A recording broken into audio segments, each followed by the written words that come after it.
I'll turn the camera on. Oh. Good afternoon, everybody.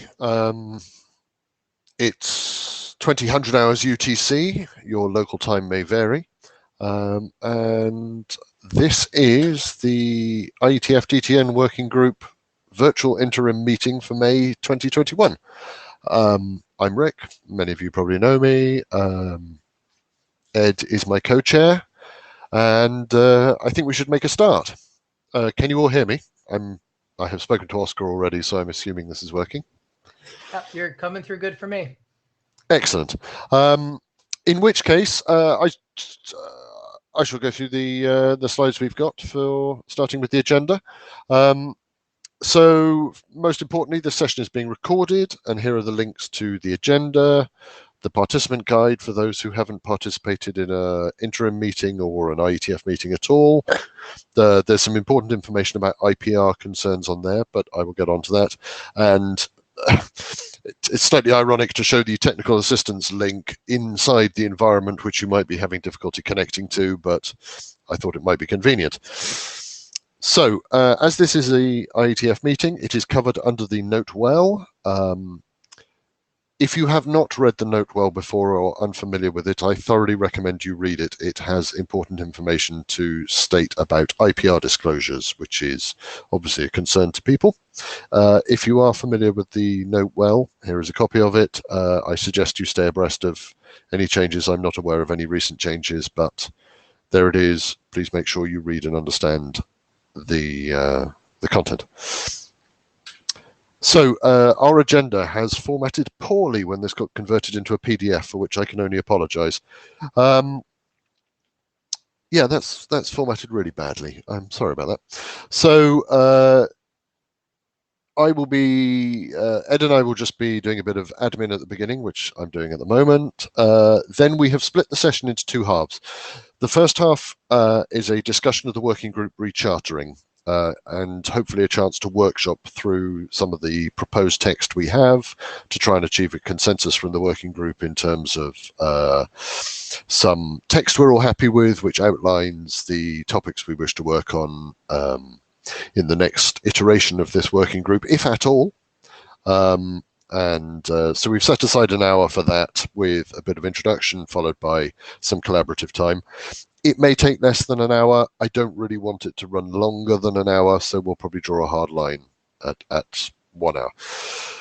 After that, we've dedicated the second half of the session to a general discussion of naming, addressing, and perhaps a bit of forwarding it, because I think they're all related personally, where Marius Feldman is going to discuss or present some of his ideas.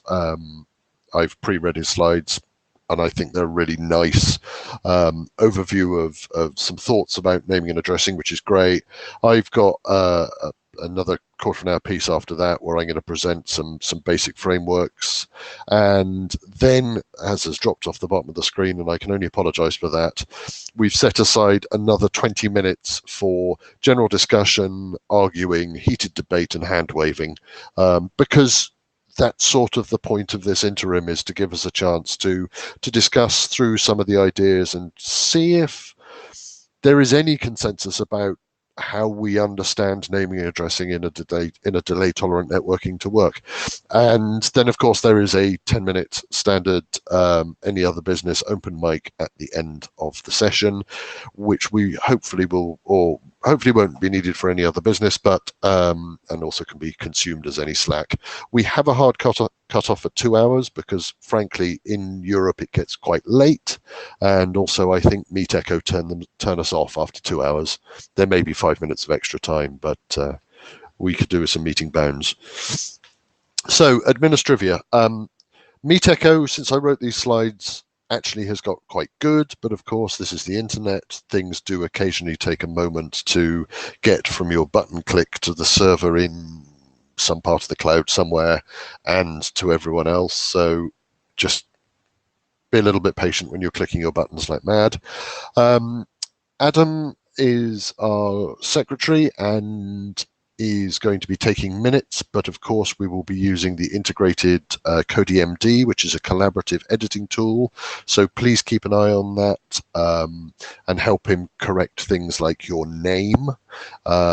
If you have a name which is longer than 3 letters, it's probably worth checking that Adam has heard it clearly, or URLs for the mailing list, so dtn@ietf.org. Please subscribe to the mailing list if you're not already subscribed, because that really is the record of the work of the group. And if you need to contact the chairs about anything administrative or just general questions about the workings of the DTN working group, we are dtn-chairs@ietf.org. So does anyone want to leap to the microphone and bash the agenda, or shall we press on? I can see the queue. Ooh. No. Ed, do you want to do the next slides, or otherwise it's just me talking? No, I'm happy to do it, but if you would keep presenting, Sure. because I don't have them on my local computer. No worries. I will now attempt to share the next set of slides. One moment. Stop sharing. Share.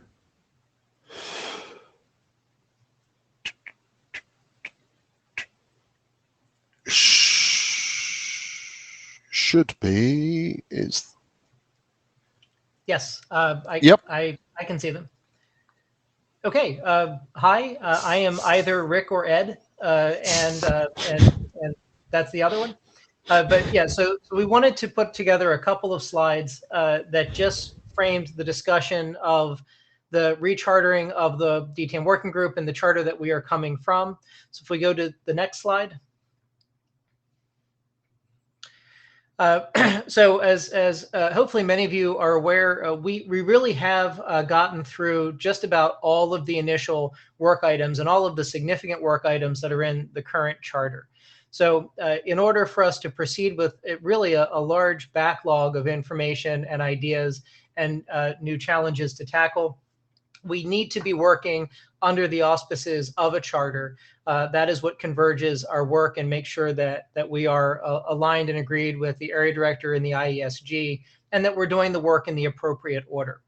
So in order to do that chartering, because our working group is the group doing the work, we need to make sure that we are all invested in the work, that we believe it is of the right priority, and that we have people motivated to come in and produce the RFCs, to produce the drafts, and to review the drafts that are produced by others. So one of the things that Rick and I are looking at is both the technical priority of the work and also the level of interest from the working group, and whether people are willing to volunteer to do the work that is there. That is part of the prioritization. Otherwise, as we have here in the bullets, we are trying to keep the charter both expansive enough to cover the things we know we need to do, but to not have it be so overreaching that we would be overwhelmed with the work, or that we would spread too thin our volunteer efforts.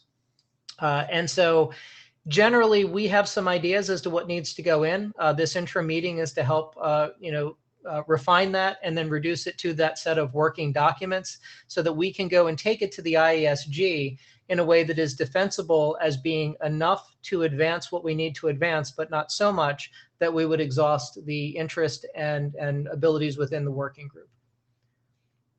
Anything to add to that, Rick? Sorry, I was on mute. No, I think that's covered it. Actually, yes, one thing which is recently, when it's come to other working groups rechartering, the IESG has pushed back quite heavily to say working groups should try and generate documents of value. So that's that bullet point I put at the bottom, which is, the IETF is not a journal publication, a journal publisher. If we're going to spend time and effort within a working group and getting IESG review and the RFC editors, etc., it has to be a document of value. That's nothing against people saying, oh, I've got a personal draft about this really cool subject, I would like to expose you all to it, that's great. but we have to make sure that work items and things we commit to in the charter have value. Other working groups, when rechartering, have been criticized for saying, we will write use cases documents, we will write requirements documents, we will write best practices informational stuff. The ISG would like to see some focus in work. That's all. I don't think we're suffering from that, but I just wanted to underline it. No, agreed. Next slide.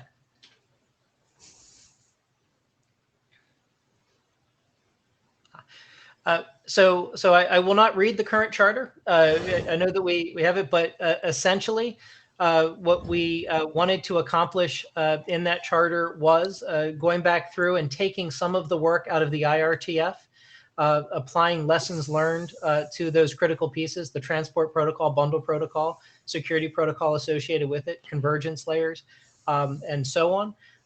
We have done that. The work items are agreed to a list of So Rick just said that what we would like to not have are use cases and requirements documents and to drive to utility. And then part of our initial charter was agreed to a list of use cases for the evolving DTN specifications. But when first starting a working group, some definition of what you're trying to achieve is entirely valid. So. Oh, no, and that was exactly my point, which is having now finished that initial charter, we did not produce a use case document. But the discussions of use cases were embedded within some of the additional material in the bundle protocol, security protocol, in the TCP convergence layers, because that's where we found that additional information had the most utility in the context of implementers and designers. We have updated 50/50, again, convergence and security, and we are having those discussions around the service identifiers, which I think is work that needs to continue, that we did not get in to this, at this point. Next slide. And maybe that's jumping. So with that said, what are the kinds of things that we think need to be discussed and going into the new charter? Rick and I believe that there were essentially three categories of useful work, and not just one. And the first category is there remain some items that came out of the original IRTF for DTN that were not in part of the original charter for the IETF working group, and that we should go back and look through those and make sure that the ones that need to come through are included in the next round of chartering. We talked perhaps about Licklider transmission protocol, but bundle and bundle encapsulation, quality of service, and custody transfer as important concepts that existed in the IRTF material, but were not explicitly included in the first round of IETF material. The second general category is to try and understand and capture those additional protocols and best practices for the next stage of deployment of DTN, which is naming, addressing, forwarding, key management, operation management to include network management. And then the last is to the extent that in our current work, we have laid out infrastructure that can be populated and extended by security context, by additional extension blocks, by additional convergence layers. The hard work in many of those was defining that first instance, the first convergence layer, the first security context. We expect that there will be others that come in. And we think that the new charter should be able to include items coming from the IRTF, which need to be completed, new things that represent the bulk of the new thinking, and then additional instances of things for which we've already produced the first instance. And we think that we can categorize the remaining work in those three general areas.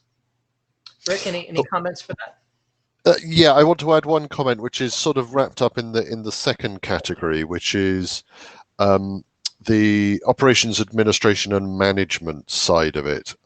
It's very easy within an IETF working group in general to concentrate on standardizing the cool stuff, but people have to go ahead and use what you're standardizing in anger in the real world, and for that you've got to have the management piece has got to be there. And I know in the previous charter, we actually have a working group document in last call at the moment, which is the management architecture, the asynchronous management architecture for DTN environments. I am suggesting that we continue that work to make sure that we have management protocols that are as mature as other parts of the DTN ecosystem. I think it's important just as a practicality. The other thing I'm going to add before we get too much, I'm just going to check what the next slide is because I can't see it in front of me. Right. Okay, Ed, I'll let you carry on and then I'll jump in at the end if you don't mind. Oh, no, actually, for the new work items, I was going to ask if you could go through this last one Sure. because you had pulled these together.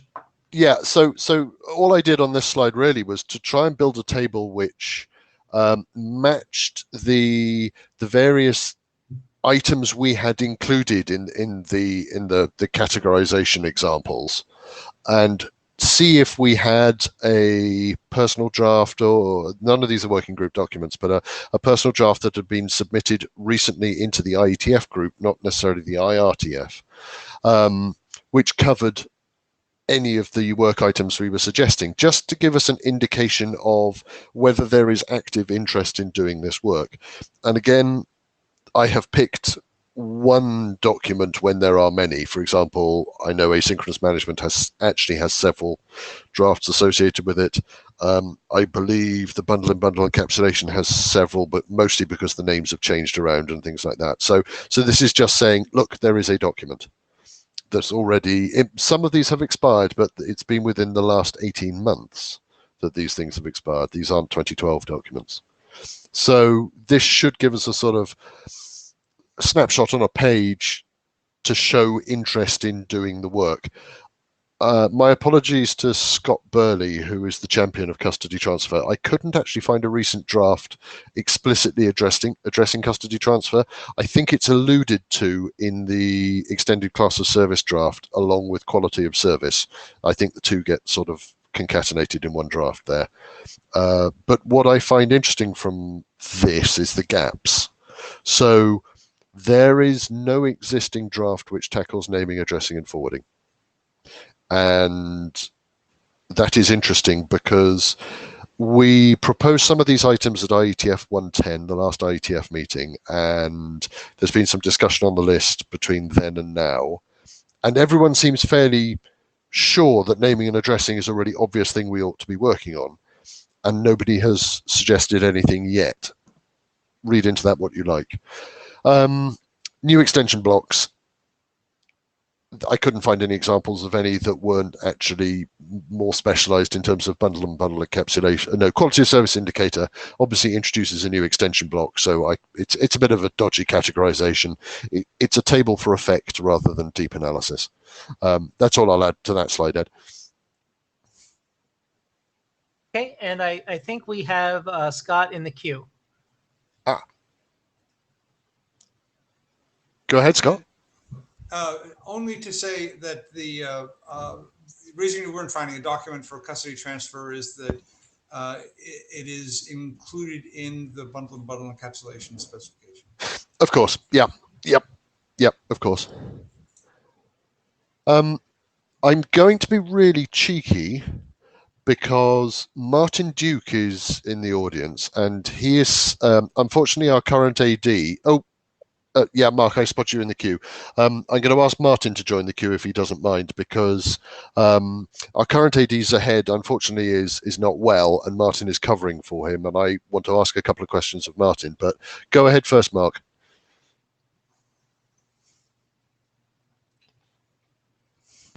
1 2 1 2. Do you hear me? Yeah, loud and clear. Cool. Just chatted. Repeating what I just chatted.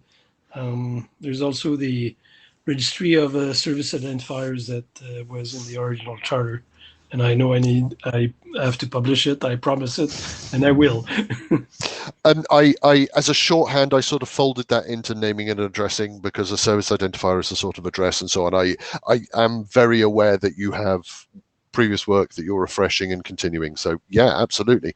That's an example of something which, you know, you're actively engaged in and doesn't seem contrary to the general direction of what we're proposing. So that's brilliant. Martin, my question to you is concerning rechartering. Is this an approach that works for you, and have you had a chance to read this in any depth? And will you be making this decision also ahead? So I will be making this decision. So I'm here as a surrogate, and I don't have a ton of, we haven't had a chance to discuss in detail what you've been looking for here. My initial reaction to this is it seems like a lot. Yeah. There's a lot of documents that I think I don't have a great feel for this working group, but it seems like that could really diffuse the energy in a lot of ways. And the maintenance, or rather the extension blocks, is kind of open-ended at this point, and that is a very common bullet for something that's a little more mature. Sorry, that correction. That's not meant to be maintenance of extension blocks. That's meant to be new extension blocks brought in to perform an additional function. Okay.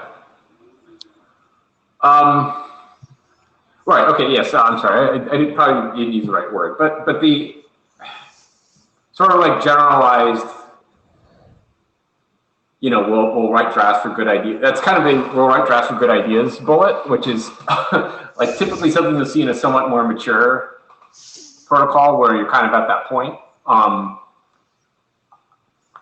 I guess so my suggestion to try to whittle it down a little bit is to try to understand what the obstacles are, either to deployment, if there's a lot of trouble deploying things, or alternatively, if it's heavily deployed, what the actual operational problems out there are that are most demanding. Because all this stuff, taking the IETF documents and updating them is a great idea, but are there real world problems right now associated with that, or is it kind of okay? And I'm totally unqualified to answer those questions, but I can't ask them. Ed has a lot more experience with real-world implementations than me, and I know Scott Burley does as well. So I'm going to defer to them to highlight things. But I do take your point, and Ed and I were discussing this earlier. This is a big list. Compare with the table of things people are working on. It's great that there's the interest, but it is still a big list of things, and that was one of our concerns is, are we biting off more than we can chew? So carry on, Ed. Yeah. And just sort of two comments to that is one, I think Martin's exactly right that one of the ways in which Rick, as you said, it has to be useful in this after that first publication of bundle protocol and security and so on should be what is needed to deploy and run a network using these things. And so certainly naming and management and any other security or encapsulation. I mean, there are things that we know users will need. The other is an observation, which is a large part of the technical work for the transport protocol and the security protocol were done really a significantly long time ago, probably a few years, a year and a half, a few years. We had quite a bubble with the pandemic, and then even then we were pretty mature coming into the pandemic. And what we found is that many people, because there was not additional remaining technical work to do in the core transport and security protocols, made really a lot of progress in some of these other areas. And so some of these other specifications are years in the making at this point and are really quite mature. And so while you look at the number of documents, it is a large number of documents, but some of them are probably 70 to 80% complete because the working group did have that extra time while these other documents were going through. And we are trying to be respectful of the fact that if something is very mature and has already been discussed in the working group and is in that sort of 20 to 30, 40% complete, 20, 30% complete, we want to make sure that that's looked at as well. And that ties in with the comment that I made earlier, which is some of these drafts have expired because they've been waiting in that logjam for BPv7 and BPsec and so on to get through IESG review and actually get out the door. So yeah, that underlines the maturity. Go ahead, Mark. Yeah, I was going to say that since I've been, involved since the beginning of the, at the start of this working group, um, um, the use cases were about, from, experimental to real deployment and standards. And some of the use cases were showing, scale, right? More than, a few nodes that we are doing at the moment. And to me, scale mean something we haven't done yet, which is naming, addressing, and forwarding to the next level, I would say. Yeah. Right. I think this part is kind of basic, works, but doesn't scale. And I understand there is no document ready now, but I would be kind of not concerned, but not easy if we're throwing this topic out, because I think that part of the moving from real deployments. I completely agree personally. I'm going to turn my camera off because I'm suffering from lag. I completely agree, because I've got in the second half of this meeting, I got a presentation talking about naming and addressing at scale, and we're the IETF. We're all about interconnectivity at scale. Small little subnets, that doesn't need the IETF and that doesn't need standardization. I'm not. I for one will fight to keep naming, addressing, and forwarding in whatever goes forward as recharter.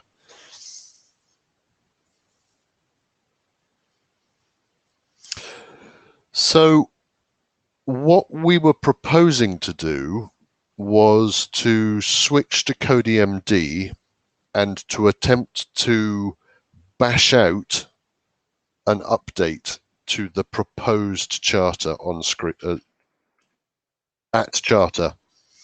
So perhaps it, Ed, how do you want to do this? Shall we literally, okay, so I'm wondering about a show of hands, using the show of hands tool. So first I've got to remember where on earth it is. Sorry. So absolutely, and while we're preparing for that, the question is, as we look at these three categories, the first is, do we think that there is an additional category? We did not. Rick and I couldn't think of a fourth. And then the other is, as we look at that table and maybe try and recreate that in CodeMD, are there specific documents that you feel are missing from that? And when I say documents, I mean topics. As Rick mentioned before, some of the topics have multiple personal drafts associated with them. But if something significant is missing, once we understand whether our categories are correct and whether the existing list is complete, then I think there's a separate step, which is coming back and trying to determine whether we think anything that is there should not be there because it doesn't match this draft charter. So Rick, I think the thought was categories, anything missing, and then anything to remove. Okay, so I can only do one show of hands at once.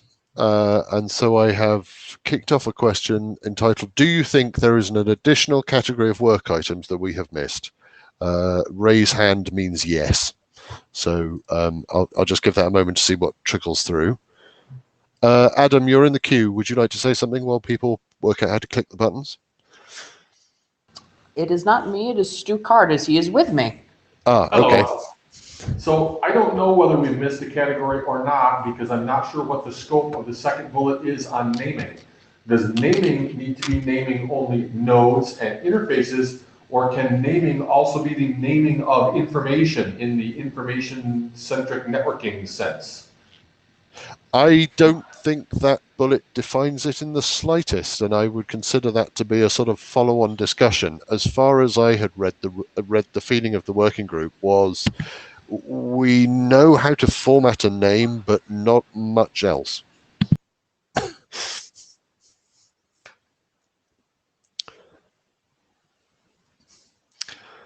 So I'm just having a quick count of how many people are actually online and thinking of calling.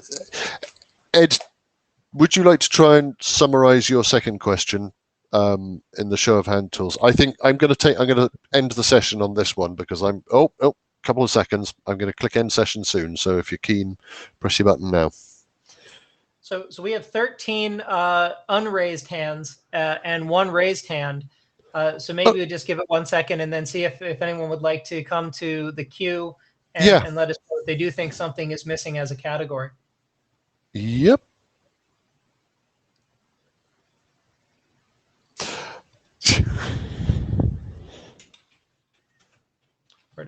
And anonymously, oh, here we go.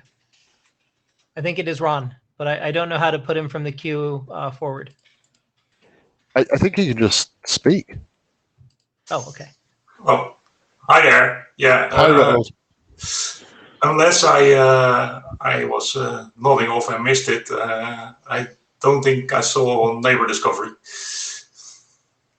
Again, I would include that in naming and addressing and forwarding. I think that's. Oh, that's interesting. How do you forward if you don't know who your neighbors are? Yeah, but then everything goes into naming and addressing. I am very wary of trying to do routing before we've worked out how to do the simple cases first. I'm happy to be argued down, but I just get the feeling that if we were to say we're going to do routing in this recharter cycle, I think we could burn 3 years on probabilistic forwarding versus contact graph versus proactive routing inherited from MANA, and we'd have great fun doing it, but I have concerns that the scaffolding on which you have to build routing doesn't exist yet. And I agree neighbor discovery is not there on that list, but perhaps it should do. Okay, yeah, sorry, it slipped through the gaps, and I can see why it's needed, and I know you're keen to work on it. In my book, neighbor discovery is not the same thing as routing. Yes, absolutely, yeah. Okay, Oscar. You here, but I don't know if in this charter can be included also the process of testing the stability of an established network or of a growing network. If that a use case, or that would be out of the scope of this charter? So traditionally, the IETF has looked at other bodies to perform the accreditation function. So, for example, the Wi-Fi Alliance, that's an IEEE example, really, I suppose. The Broadband Alliance do a sort of accreditation of home-based IP equipment. The AVNU Forum do accreditation of deterministic networking. So the IETF helps set the standard, but that quality assurance, test and accrediting is left to external bodies. But that doesn't prevent us understanding the use cases that those bodies need, or anyone trying to accredit and quality confirm their products in terms of how do I test this network is functioning? Because we are working with some of the in the IPNSIC, we are working with some of the attendees here, like Ronnie Bull, Juan Friday, and others in trying to set up with BPA protocol the methods and situations of making this work operationally. Perhaps it could be it could help. That was it. Oh, absolutely. I mean, if people have test beds, the opportunity to try these things at hackathons, absolutely, a welcome addition. I mean, if someone can rapidly prototype and test, new proposed extensions to various things and give immediate feedback. Brilliant. Yeah, Amazing. I, for one, welcome that. That's what we are setting up, and Oh. well, we have been working on that for some months, and on that with several in clouds and in other type of environments, even from home computers in BP up to clouds, up to data centers. That's it. Well, fantastic. Fantastic. Thank you, Oscar. I would also just to add to that, again, if some of our prioritization is based on what is needed for the operation of these networks, and if, Oscar, some of your testing is the operational deployment of these networks, then even if we don't have a first-class testing document, that experience is part of both the prioritization and development of the other standards we would produce. Completely agree. We can keep going on that. So, Ed, you had a part 2 question on the show of hands, and I have now forgotten the elegant wording you came up with. Would you like to try and type the question? Oh dear. So I've never typed questions before. It's a reasonably simple user interface if you can find the show of hands tool. Yes, indeed. So I certainly the next thing that I was going to ask is, are there things missing from the specific list that we generated from that which was in those 3 categories? Are there specific topics missing?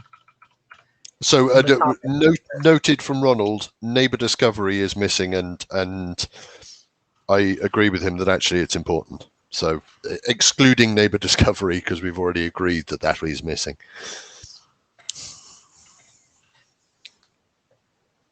All right, so I put that up and I said specific topics missing from the topics list other than neighbor discovery and the service identifier registry, which Mark had mentioned, which we also know is to be included. Yep. I can't raise my hand. I came up with this list.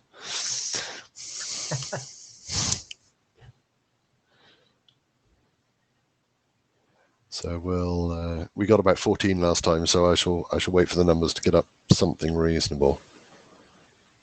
Okay, again, we've got somebody who thinks we're missing something. So while everyone else makes their mind up, do they want to step to the mic and talk us through? Scott, go ahead. Did not see multicast on the list, and I think it's very important. I'm going to give the same answer I gave before, which is I'm kind of including that in naming and addressing.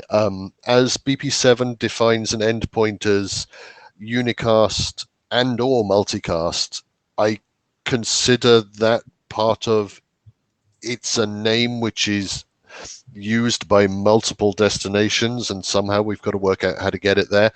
But I'm also wary of dipping into routing. I don't think we want to spend a lot of time working out how to do multicast forwarding or multicast routing. It's not just me, though. So, Mark, go ahead.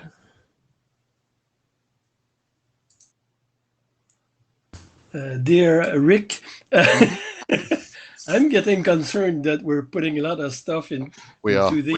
I would suggest that we explicitly write them down somewhere, because it's going to be a big thing, right? So I'm just about to. I'm going to let this session, this poll session end, and then I think we should jump to CodiMD and just start making a list of everything and then cutting them out, because this is getting really big. So let me end the session now, because I don't think we've had any updates, and we are certainly beyond the 50% mark. And then I would just like to say that the last question is, go ahead. What do we remove? So that should be the next step. But I think, did I see Martin come in? Yeah, go for it. Yeah, so my other advice would be that, or observation would be that like this, so as you said, some of these are quite mature, like we've reached something like consensus and it'll be fast, and I'm pretty comfortable with having a fairly large number of that, as long as we have the review bandwidth to get through it all. This naming, addressing, and forwarding thing, I agree it's important. I also am concerned this could be a 10-year journey. and I think the worst outcome in this charter is that, you know, we come to set milestones that some of them are 6-7 years out, and then we're kind of wandering in the desert for an extended period of time without having to check another recharter. So I'm pretty comfortable with a large number of kind of finite time milestones that are driven by this charter that are put in there. I appreciate Rick's effort to like chop up this big like network layer routing, addressing, forwarding thing into a smaller bit, so that we don't end up, you know, having a milestone that takes 10 years to deliver. But I'm not sure, given the lack of even having a framework on how to do this, that we've found the right building block here that's kind of achievable and accessible in a reasonable amount of time. And one solution may be to not have a deliverable in this area, and just like while we continue to finish the other stuff, let people noodle on it. Another thing is if we could have some sort of working group document that writes something down, that could be a milestone. I think there's a bunch of ways to solve this problem, but again, I don't want to be sitting here in 2027 saying, "Oh, we didn't finish the milestones," because like we have to solve all naming, addressing, forwarding, and so therefore we can't really revisit the charter. So that would be my caution there. Thanks. Thanks, Martin. I am in complete agreement with you. But without some concept of what you do with a name and how you pass a bundle that goes into more detail than the minimum text that exists in Bundle Protocol version 7 just to make sense, we're going to studiously ignore it until it becomes a major issue. So yeah, I agree, a sort of breaking it into chunks, and perhaps going against my previous comment about framework documents or best practices or informational stuff, perhaps an architecture on naming and addressing which introduces some concepts that could be used elsewhere, maybe a way to make progress. Go ahead, man.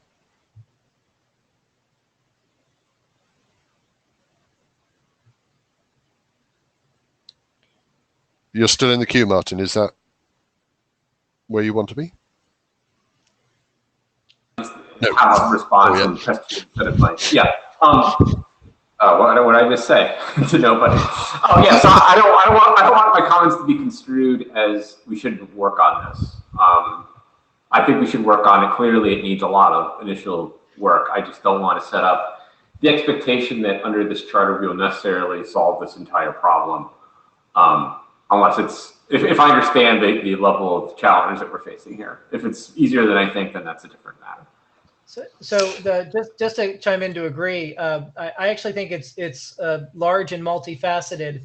I think if the slide that's being projected now is meant to cover categories but not work items, and work items are next, I think that we do have some small deterministic statements we can make for naming, addressing, and forwarding in the context of RFCs that can be delivered in that couple-year time frame, and that is not going to completely address naming, addressing, and forwarding. So the new charter really needs to be to lay down some foundational work in the area, but it cannot be to sort of completely finish all of the work in that area, because that is the 10 to 15 year wander through the desert.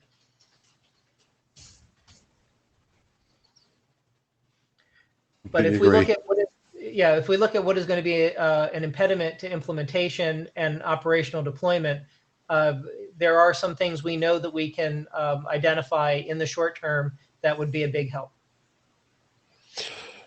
Go ahead, Mehmet.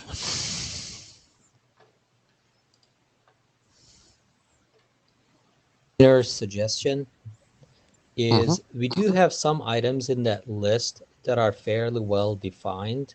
Would it be possible to see, which ones folks would actually like to keep in the list, and maybe the list kind of gets, pruned a little bit and there's more time to do the addressing? It kind of feels like we spent some time discussing an area which I definitely agree is needed, but it's kind of blank on that list yet you guys had. Yet we have other items like bundle and bundle and so forth that there is work. Do those stay in the charter? Do they go out? Maybe we first take a look at that and see, how much time we have for additional items. I completely agree. And what I would propose is to project these items and then make sure that neighbor discovery and service identifiers are included in this list, and then do one last poll to say, do we think that there are things here that we think should be removed from this list, separate from whether we think things are low effort to complete because they're very mature. Or take that into consideration as part of the decision. I mean, we could just do this as a show of hands. We've got a quarter of an hour, artificially a quarter of an hour, because we can eat into the next half of this if we need to, because this is important. Do we want to go through these one by one and do a show of hands and say, do you think this should stay on the list? I would even just accelerate it and say, if anyone would like to join the queue and propose anything to be removed from the list. I'll kick it off while we wait for someone. I am unsure, and Fred Templin is going to hate me for this. I'm not sure of the value of updating LTP. The reason being is I see it as very important for the deep space community. And the CCSDS might be the correct standards body to standardize it, because they are the SDO for deep space specifics. I had this conversation with Ed. I can't think of an LTP use case which isn't very esoteric or deep space. And if we think our list is too big, I would suggest that LTP might not make the cut. That's not to say it's not good work. I think it's a bit niche. Anyone object? Give me a counter. Scott, go ahead. Really a comment rather than an objection. I think actually I'm inclined to agree with that CCSDS is a better place to address LTP. The one caveat that I can think of is that I have the sense that there are some military cases that we haven't discussed at all here that are not deep space that might fall under the purview of IETF because it's not the space community.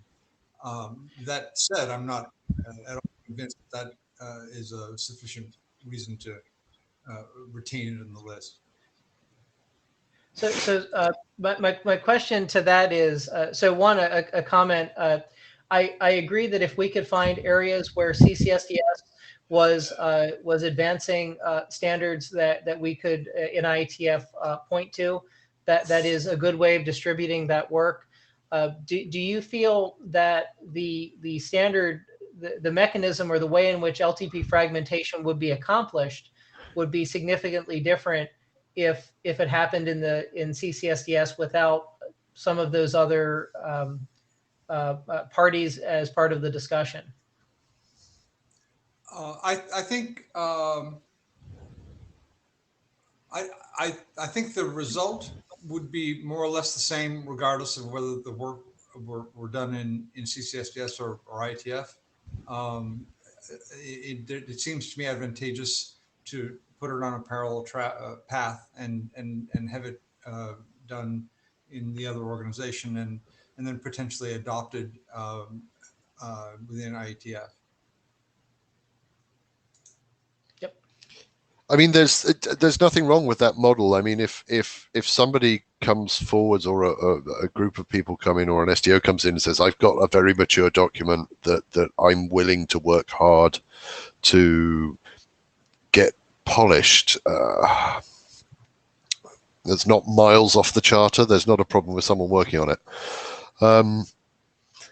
Okay, so that was my comment on LTP. Does someone want to step forwards and vote? It's like a game show now. Vote a work item off. Scott, are you still in the queue?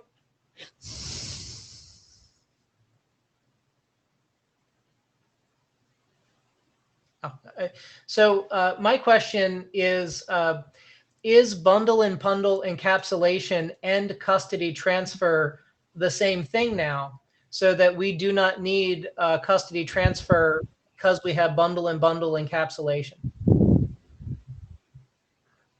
Say, I would agree with that we don't need a separate item for custody transfer. That was what my remark earlier. I would include, I mean, we could go back to breaking it out again. I don't see any value in that. I think if we're going to have a convergence layer protocol that is essentially bundle protocol, then the features of that convergence layer protocol ought to be the ones that involve bundles, such as custody transfer. So I think it's the one place for it. And I agree that having a separate item for custody transfer should come off the list. Okay. So mentally listing, trying to count those, we're down to 7 from 10, 7, 8 from 10. And I see Felix in the queue. Go ahead, Felix.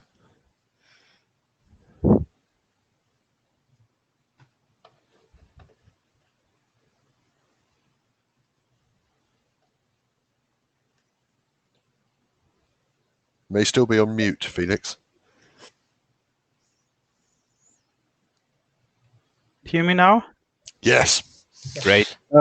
Yeah, so this is Felix. So I think what we have in terms of custody transfer and the bundle and bundle encapsulation is slightly different what we used to have in bundle protocol version 6. So for custody transfer and bundle encapsulation, I basically decide when I send my bundle, who is going to take custody of that. Yeah, because I have to address this as endpoint for the encapsulated bundle. With the mechanism we used to have before, basically any node along the way could say, okay, now I'm ready to take custody for this bundle and take care of the delivery or forwarding of this bundle. So I think we might still need a similar mechanism like this. Yeah, having said this is also something which could be addressed in CCSDS if it's not of general interest. Point taken. I share some of your opinions about sort of predetermined custody transfer, where you as a sender you select who is going to take ownership, as compared to sort of ad hoc custody transfer where good Samaritan nodes along the path say, I'll hold that for you. There's elements of trust involved and so on.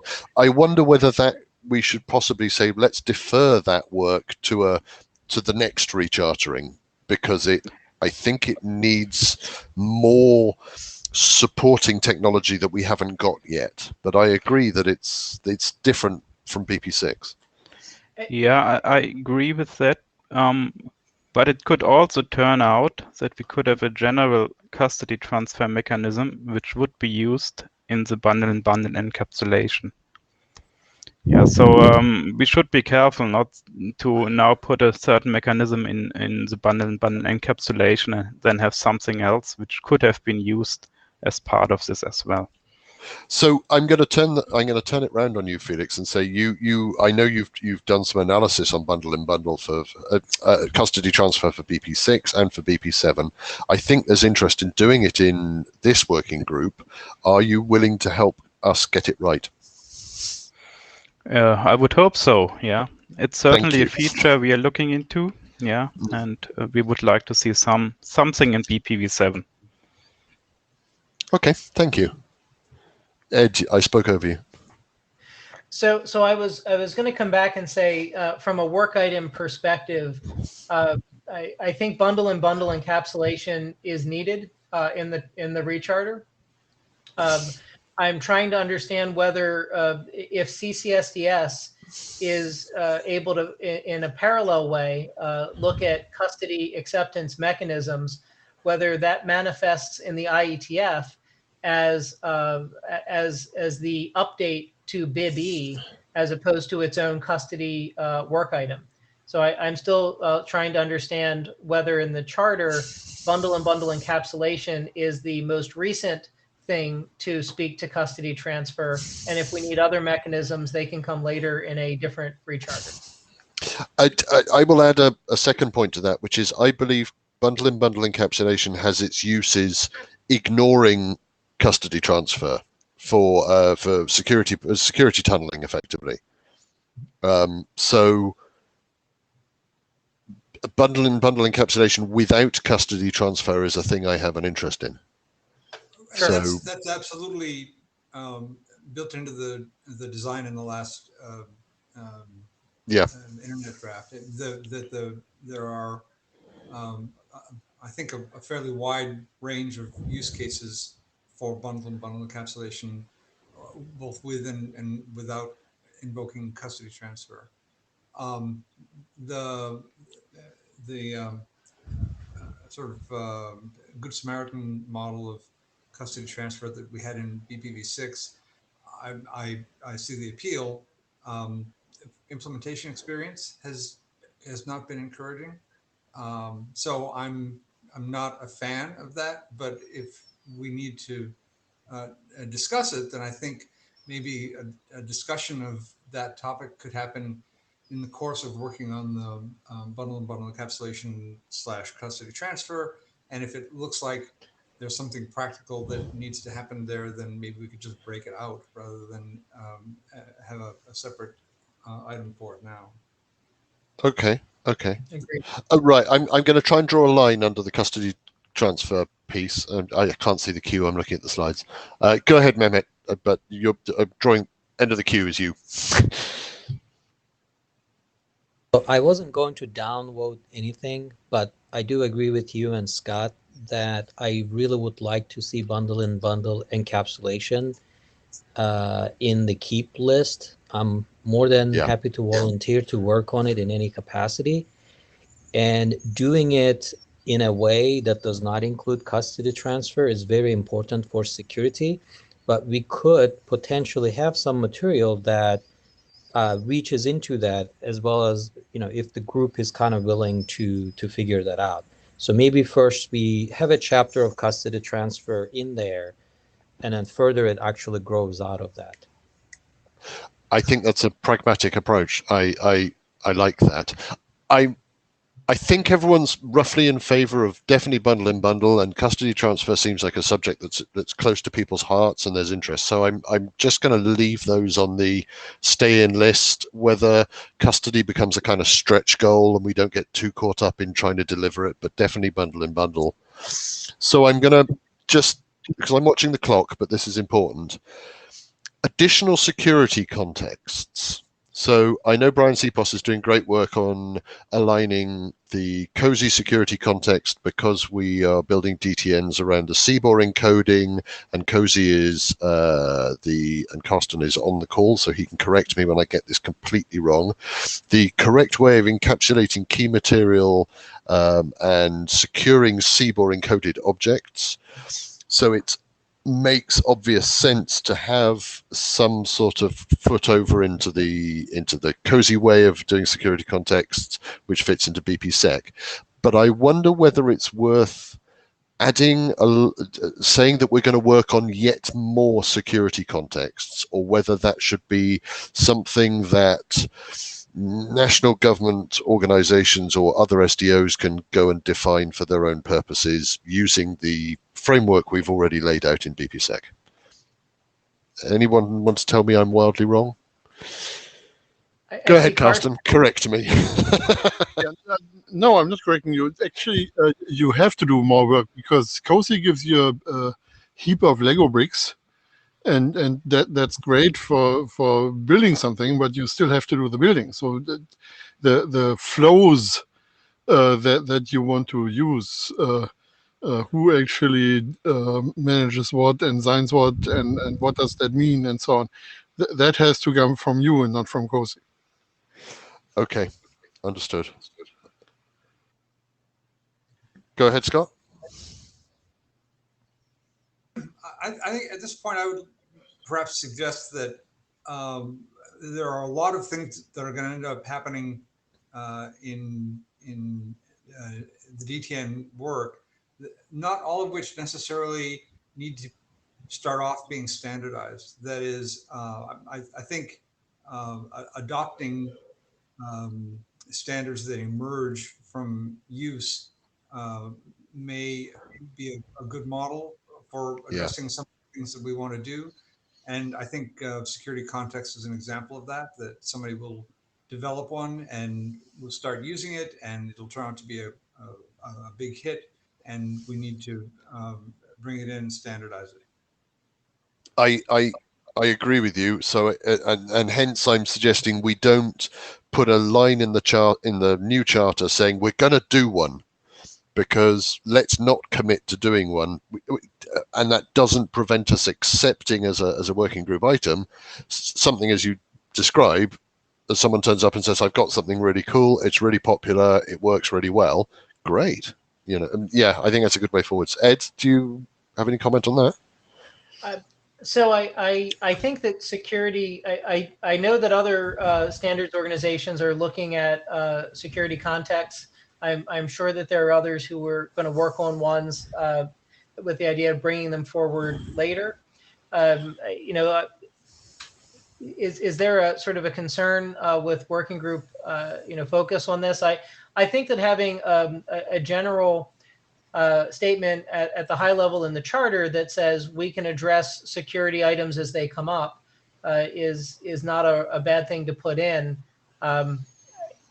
What I'm sticking with here is the COSI context one of those things that's 95% done, or do we feel that when it gets into larger review, it could turn into 3 years of iteration?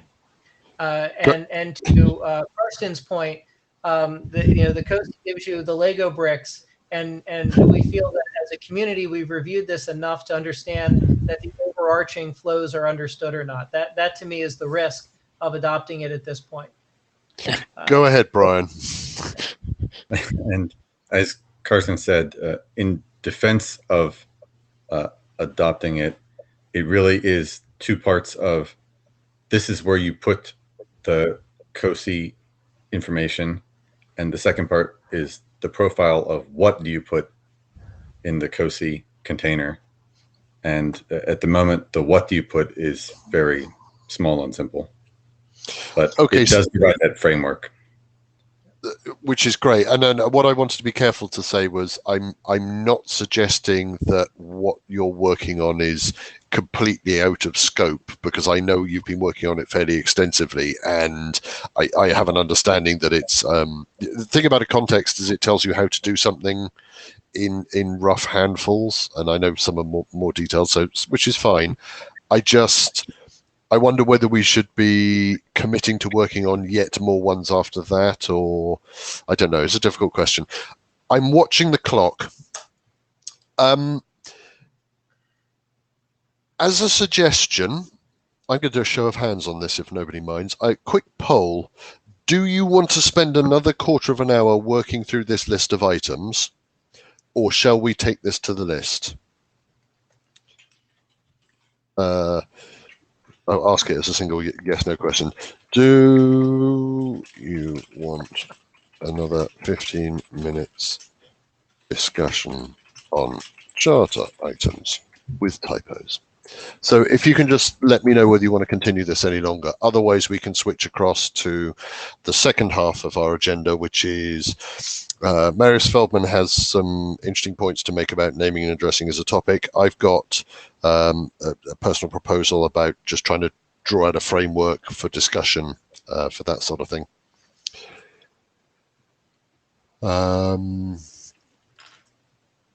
There's a resounding, I've had enough of this.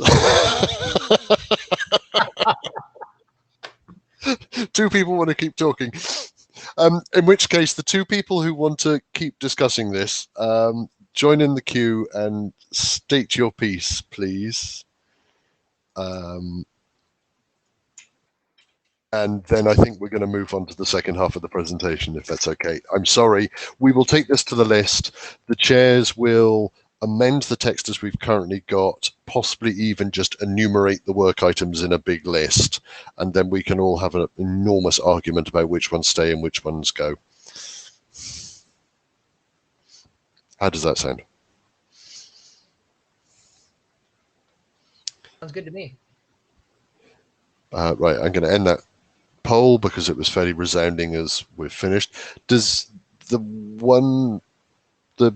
two people who wanted a bit more discussion, now is your chance to just let us know what you think we're missing, otherwise we'll move on. Join the queue.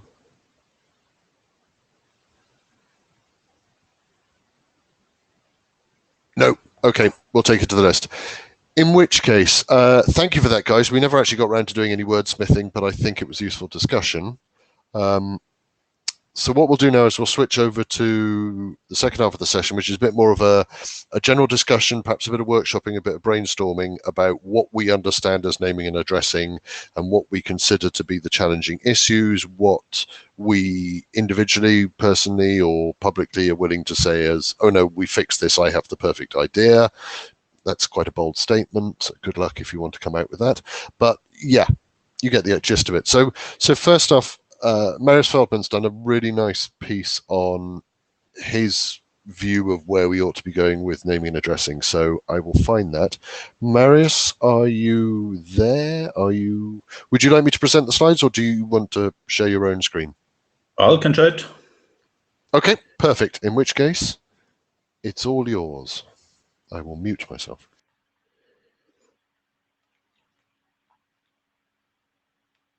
So, can you see the slides?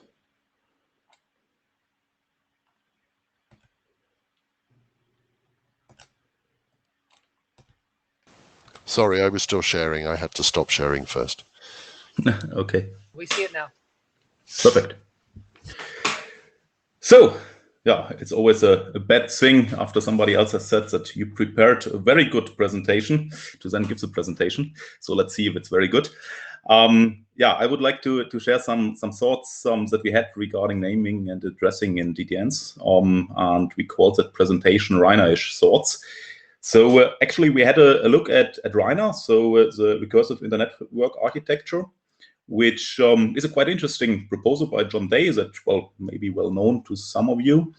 And this proposal is, well, quite nice because it gives clear definitions of things. And we had a look at it in order to somehow structure also the terms and things that are discussed in the DTN domain. And I would like to give a very, very brief insight here, just on, well, some terms that may be relevant for our discussion and that we may discuss about. And on the other hand, also some concrete proposals how to well, set up some work items that could be helpful. So first of all, well, some very brief overview of Reiner and the RedMask project, just to mention that one. Then I would briefly like to talk about names and addresses in Bundle Protocol version 7. So just to state a question mark here. Afterwards, so as we discussed a lot of different things based on simple communication scenarios, I would like to sketch one of these scenarios here that we have leveraged for our own naming and addressing discussion during the last weeks. And then I would like to come up with a conclusion. And in this conclusion, I would like to, well, propose, as I said, 2 work items at least. And well, then I'm happy to discuss the things I've mentioned here. So as an overall disclaimer, the things that I will present here during the next few minutes, they are based on our current understanding, specifically also on the Reiner domain, as well as for sure on the DTN domain. I mean, we are working in that domain for a couple of years now, in the Reiner domain a couple of months. So there may be, well, some misunderstanding from our side for sure. So it would be nice also to sort that part out during the discussion afterwards. So regarding Reiner, well, it's not my intention to provide really an overview of Reiner, as Reiner is about recursion. Let's interpret this term overview in a recursive manner. So it's more an overview of an overview of an overview and so on of Reiner. And so this Reiner proposal, as I've mentioned, is an alternative approach for creating networks that addresses some drawbacks that the Internet Protocol stack has. So specifically aspects such as node mobility or multi-homing that are really difficult or even impossible to cleanly set up based on the Internet Protocol stack are solved.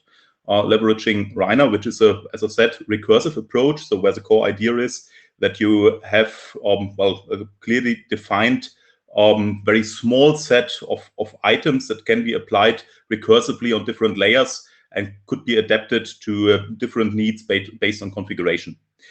So just to give a very short insight into this clean structure, you see an image here on that slide where we have, 3 different layers pointed out. So, on one hand, a layer that renders it possible to name applications and where applications can name each other and can create a relation totally apart from the network itself, so end-to-end relation. And underneath that, there is a layer where you have node addresses, and you can build up routes on these node, leveraging these node addresses that are independent from, for example, then concrete interfaces or so-called point of attachment addresses, which then are introduced on the layer below that layer. So why am I mentioning that? Well, what you can see here directly in this figure is that the terms are quite clearly defined. So for example, you have this term of a route. A route is, a set of nodes which are independent of a concrete path. So these routes may be bound then to different passes on the way end-to-end between nodes. So these are aspects that are very clearly defined within Rhina, and that's a quite nice thing. So we think that it's a good idea to leverage Rhina as a sort of theory, so in inverted commas, the Rhina theory, as a sort of tool for our work. So to have a better discussion on the aspects that we should discuss during the next months and maybe years.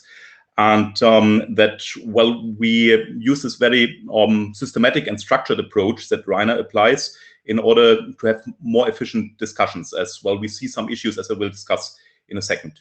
By the way, these things we are doing they are currently addressed in a funded project that is operated for more than 1 additional year now, which is called RedMass. And it tries to transfer different things from the Rhina domain to the DTN domain. So it's not about making or setting up a Rhina network based on DTN fragments or something like this, or the other way around. So it's more about challenging Rhina and checking which aspects could be transferred to the DTN domain. And first of all, we had a look at the different terms, and there are quite nice definitions for the terms name, address, and additionally so-called titles within the Rhina proposal. And so these things are briefly mentioned on that slide here, so that name, as you may be aware about that, I guess is unambiguously denoted or denotes unambiguously some object. And it makes no statement, first of all, about some topological information. And there comes then a differentiation between an address and a title. So an address has this topological information inside. So it's a topologically significant name, and title, exactly is the opposite. So it's a topologically independent name. So which means we have a clear definition of these different items. And if we have now a look at the bundle protocol version 7 and specifically at endpoint identifiers or things that you can then find in the EID scheme, so specifically the DTN and IPN scheme, so node names and node numbers, as well as concepts like CLA addresses. It's quite difficult to exactly map them to to exactly that terminology that I've mentioned. So if these are, for example, titles or addresses. So, for example, during discussions in the community, I'm aware about the aspect that EIDs are names, but are they maybe also titles sometimes? Are they, only addresses? This is not clearly defined, and that makes it really difficult to, discuss about then naming and addressing concepts. So our idea here would be to have for example, an informational or RFC setup where we try to give some explanations and try to fix things here in the sense that we provide clear definitions what these things are. And for sure, it may be the case also that EIDs are not, well, strictly addresses always, or strictly titles always. They may be something in between, or case dependent, sometimes titles, sometimes addresses. But I think also this aspect has to be clearly stated based on a well-defined vocabulary. So that's quite important. And our proposal is here to have an informational RFC that sorts out these things. So in the end, talking about Bundle Protocol version 7, our overall impression is that it is a very good protocol for well, setting up also Reiner-ish networks, as well, as the title pointed out. And it has a very, well, generic characteristic, which is also a difficult thing to achieve, actually. So in German, there's a saying that the art of composing is to leave out unnecessary notes. Die Kunst des Komponierens ist das Weglassen der überflüssigen Noten in German. So I think the bundle protocol is really a good starting point, and it's not about changing anything in that protocol at all, but it's about, well, providing clear definition for things. And, well, if there is not a one-to-one mapping, but a one-to-n mapping, or with n, well, greater than 1, it's necessary also to state that explicitly. So, well, this is the first point that we wanted to make here. So, well, having such an informational RFC. And on the other hand, I would like to briefly sketch a scenario to discuss, well, a further proposal that we would like to make. So as I've mentioned, we went through different scenarios that we made up. So, for example, like the one that you see on that slide here. So it shows several nodes. Well, there's on one hand a rover on Mars, on the other hand the counterpart on Earth. So some hosts that receives data from that rover on Mars. And then there are some routers in between. And these routers are indeed, well, a ground station on Mars, a satellite orbiting Mars, and then a ground station on Earth, and then some proxy server on Earth. And, well, then comes already the receiving host of some whatsoever monitoring data. So the thing we ran into here is that it is really difficult to come up with a scalable approach for routing. And the issue behind this is, well, that it is difficult to distribute topological information. Routing is always simple if, well, you have all the topological information by hand. And distributing that information is a difficult part. And we would like to avoid, for sure, because that's not possible in DTNs, to spread well, all details to all nodes. So, for example, that Mars rover should, in our opinion, not have any information about the orbiting satellites, because it just doesn't need it. So it just needs to know that it will reach the host on the other side via that ground station that is located on Mars. So the details behind that may be even, well, covered by own DTNs. So there may be then also disrupted links or high latency links and so on. These are things that node should not bother with, and it should, well, for sure be able to limit the scope of the type of information it receives. So we introduced different layers here, which, well, exactly result into such a recursive nature of, well, the application of the bundle protocol. So there we are again in some sort of Reiner-ish thinking. And the idea here is to have a, well, a DTIN, so a sort of internetwork that is placed on top of, well, different DTNs. So you see here two DTNs, which are in this light green, and then a darker green forms another DTN. And on top of that, there is a, well, internetwork that is also, well, in the end, a delay torrent network. And these two layers, they should not be mixed up. So we should have a clear separation of scopes here. And by this clear separation of scopes, we should also, or we make it possible, or render it possible, to reduce the topological information that is spread on these layers. So that's the core idea here. In the end, doing that, we are able to also associate different roles to EIDs. So if we have a look at that, well, DTIN layer, for example, it's a case that the EIDs can be used for routing on that layer. So they are the input for the routing algorithm. So we could extract, well, our node IDs, for example, from it, and then, well, do the routing. On the other hand, the EIDs, they could be used independently from that layer as titles on the below the application layer. So just for the, well, end-to-end naming. And additionally, we have passes that are span between the systems, leveraging as well EID. So the pass determination on the lower bundle protocol layer that is sketched here is also done based on these EIDs, which means, well, the EIDs are used with reference to the Reiner approach in, well, different roles. So they are used as titles without any topological significance. They are used as input to the routing algorithm, and they are used as point of attachment addresses. So if you, well, have a look from top down, so 3 layers in the end, this is exactly what we came up with here. The nice thing is that, well, we don't have to change anything in the bundle protocol to set up something like this. We just need clear definitions in that. And this already leads me to my conclusion. So the first very important statement that I already made. So we need clearly defined terms during our discussion on naming and addressing in DTNs.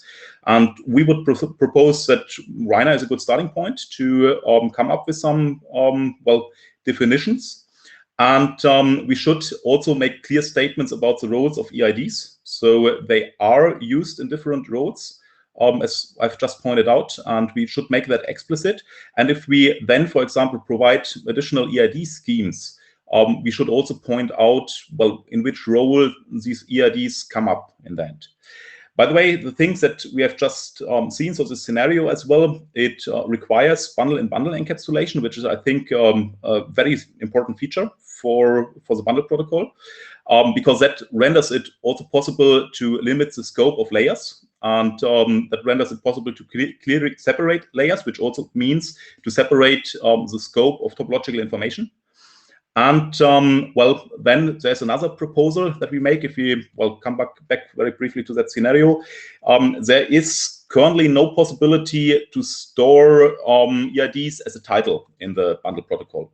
And there are some further issues where, well, we may lose EIDs on the pass end-to-end or on the way between nodes. And our proposal is to have an extension block that renders it possible to store additional EIDs that you may need in your network. For example, such as, well, EIDs that are used as a title that have only relevancy on both ends of the network. So on the, well, source host as well as on the destination host or node. Yeah, that's it. So, well, a very short pitch here from our side with, well, 2 conclusions to sum up. So it would be great to have that extension block on one hand and an information RFC with clear definitions of terms. Thank you very much, Marius. We have Oscar in the queue with a question, I think. Go ahead.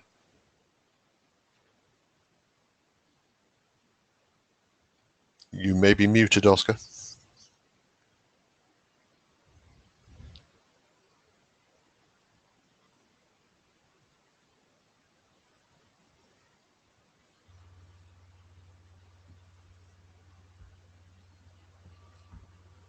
We still can't hear you, Oscar. Oh, do there you hear go. Me? Yes, we do. Okay. One question, Marcus. This Reiner model has any relation to the object-oriented handle model for DNS by Bob Kahn? I don't know if you know that. That is considering instead of the hierarchical model as the DNS is nowadays, it considers each endpoint an object that has in itself all the capabilities, all the information about the object that is called, and to allow a better an easier resolution. Do you understand? Actually, yeah, actually, I'm not aware about about any relation there, because I don't know that model. So Okay. I'm not able to answer the question. Okay, but because when working in the bundle protocol and all this, I noticed that in a dynamic network like the bundle, like in a space network, the model of the object was more easier perhaps for deploying new nodes, more easier, and I think you are taking the same approach with the Rhino model than the hierarchical model. Yeah. That may be, but as I said, I'm not able to provide any further statements on that as I don't know the other model. Okay, thank you. Thanks, Oscar. I put myself in the queue because I wanted to say thank you, Marius. You have, the Rhino model is actually the model I believe in as well, and I've got a presentation coming up afterwards, and actually you've written about 4 of my slides in a better way than I could have written them. So I may almost refer back to some of your slides because I'm in complete agreement with you, building on the great work by John Day to say we have to be, the difference between a title and an address is absolutely critical. And one thing, without spoiling my presentation, I think there's an alternative to bundle and bundle encapsulation, which is actually to use label switching. But I'll introduce that coming up, and I'd like to continue that conversation in a bit. But I thought that was great. Thank you. Yeah. So the question is for what you exactly would like to use that approach that you mentioned. So I don't see the bundle and bundle encapsulation for storing titles. I see an extension block for that purpose. So the bundle and bundle encapsulation approach is, well, for being able to have the recursive approach covered by the bundle protocol. Yeah. So I'll come to my proposal, which is basically using a stack to do the recursion. So you've got a label stack. Okay. Yeah, it's all debatable, but leave that 25 minutes and then we can have that conversation. Yeah. Ed, you're in the queue. Go for it. Yeah, so I jumped in as well. Just 2 things. Number one, a very good presentation. Question about the EIDs. When you mentioned on your conclusion slide that EIDs would take multiple roles, do you envision a part of the scheme of an EID asserting that it is a particular role, or do you believe that there would be some schemes that by their definition would only be used for a certain role? I think both could be possible. I would not like to exclude any of these options. But I mean, the first thing that you have mentioned is definitely already in the bundle protocol specification, I would say. So we definitely should go for that direction as well. Okay, fair enough.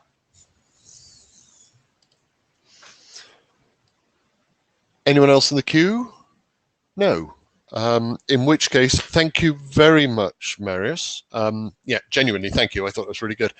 And I will follow up with something I think is largely compatible. So, Ed, do you have any objection if I go ahead with my presentation? Do you want to add anything? No, not at all. Okay. I shall attempt to share my screen, which somehow appears to be harder than one expects. Right. Can you see that? Yes. Excellent. So, hello, this is me speaking personally. So this is a proposed framework for naming and addressing and forwarding. So where Marius rather elegantly attacked the problem from a sort of semantics perspective, particularly pointing at John Day's work with Reiner. I also really like John Day's work with Reiner, and thanks to Will Ivanovic for shouting about it on the list to say, go back and read this again. He was absolutely spot on.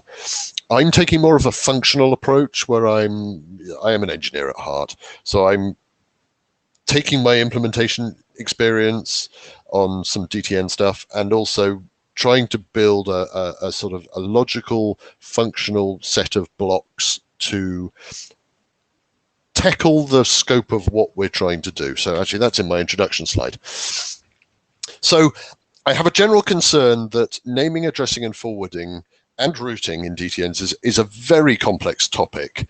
And if we don't have some formality in a common set of terms and a common understanding of, I'm going to turn my camera on because it's polite, sorry.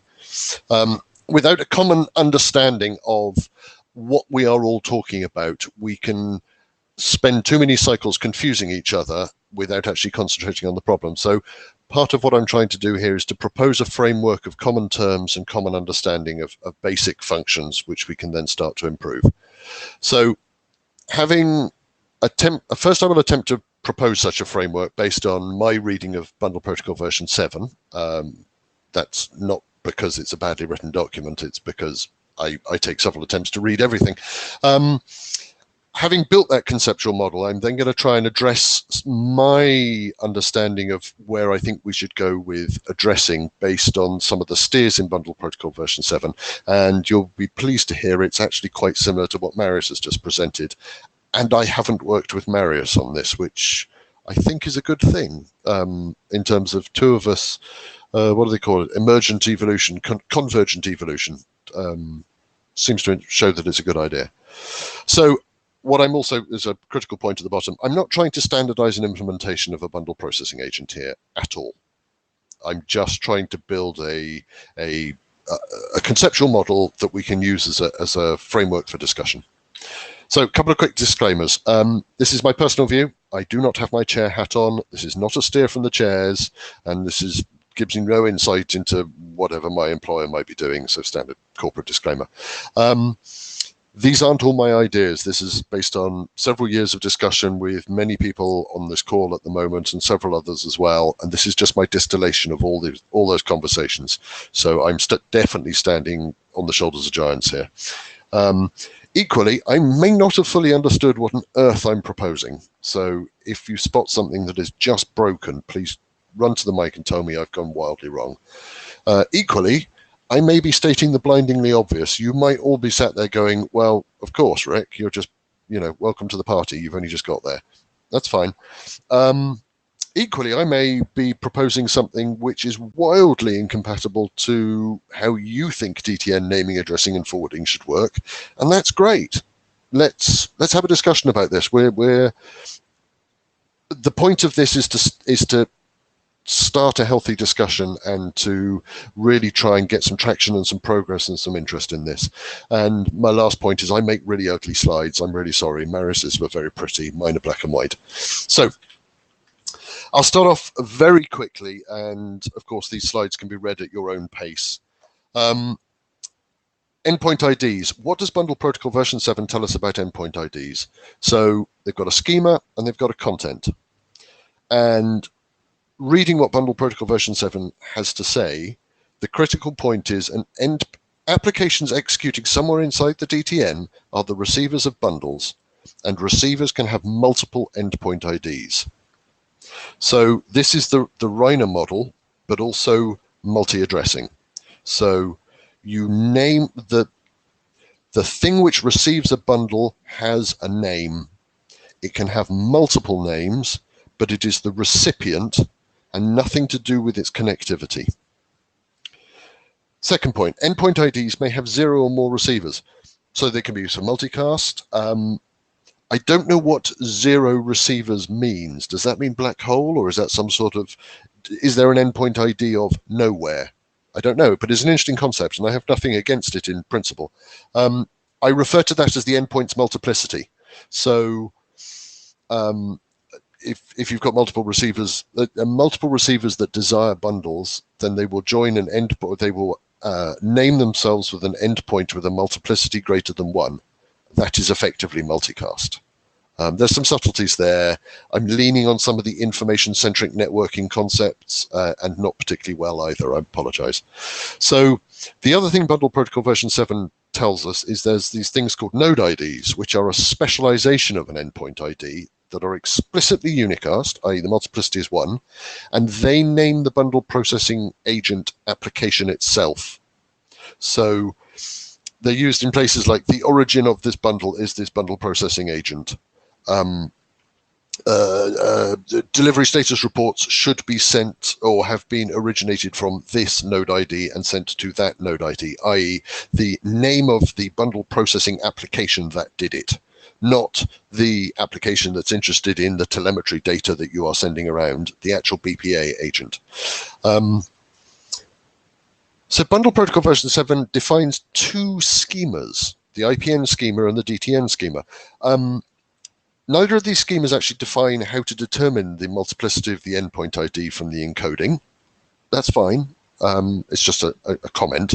And the IPN scheme concatenates the ID of the node, so the node ID, and the concept of a service number, i.e., and I'm assuming this is sort of referring back to the original concept of ports where you know, you've got SSH on port 22, so service number 22 is SSH on probe number 7. Strange concept, but there you go. So that's the idea of a service number and the node on which that service is running.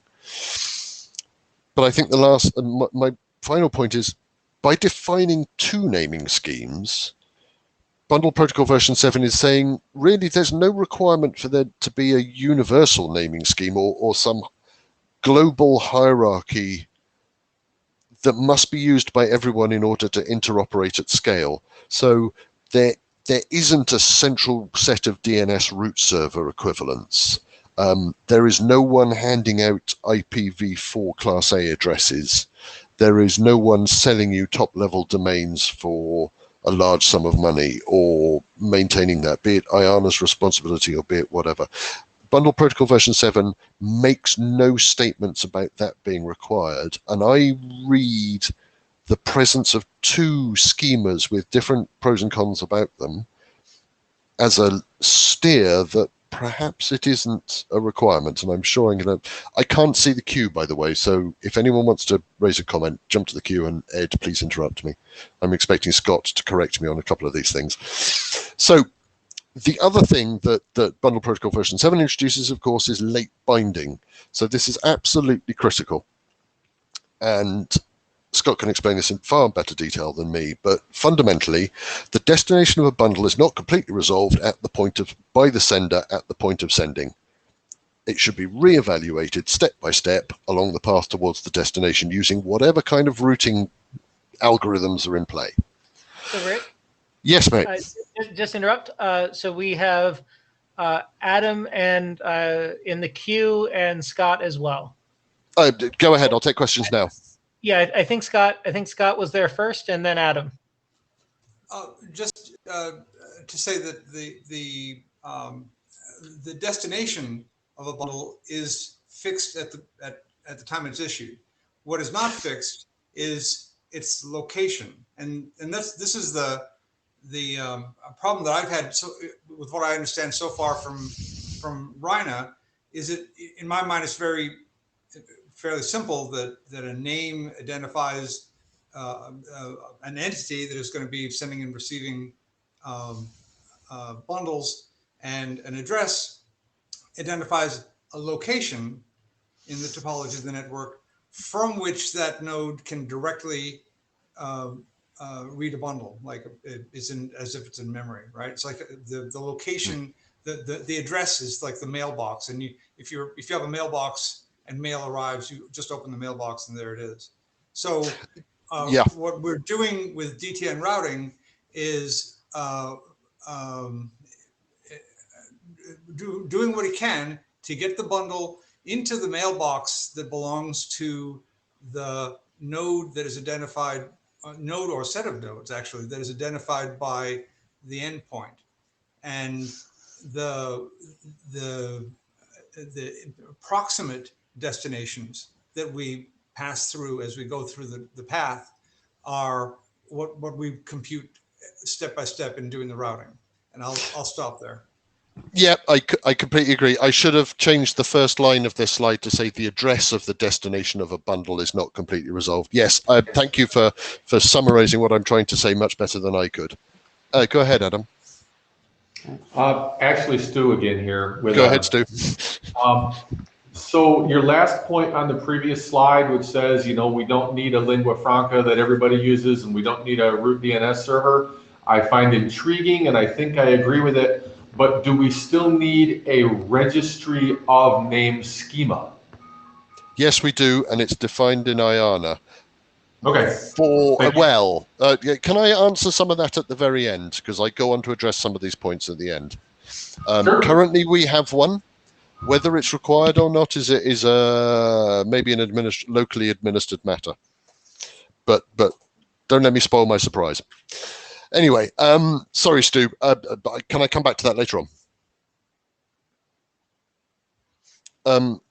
Okay, so moving on. Late binding implies that there must be a name resolution operation that's performed at each node along the path. So this is the recursive operation that Marius mentioned in the RENA model, which takes a name of some sort or a title and resolves it to some local address or some address to be used for the next step in processing.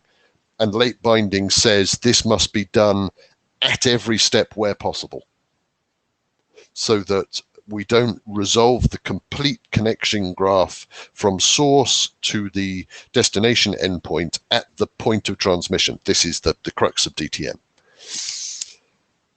Bundle Protocol version 7 does not define this name resolution operation. So it doesn't say, here is the name resolution operation, you will follow the following steps. Doesn't do that.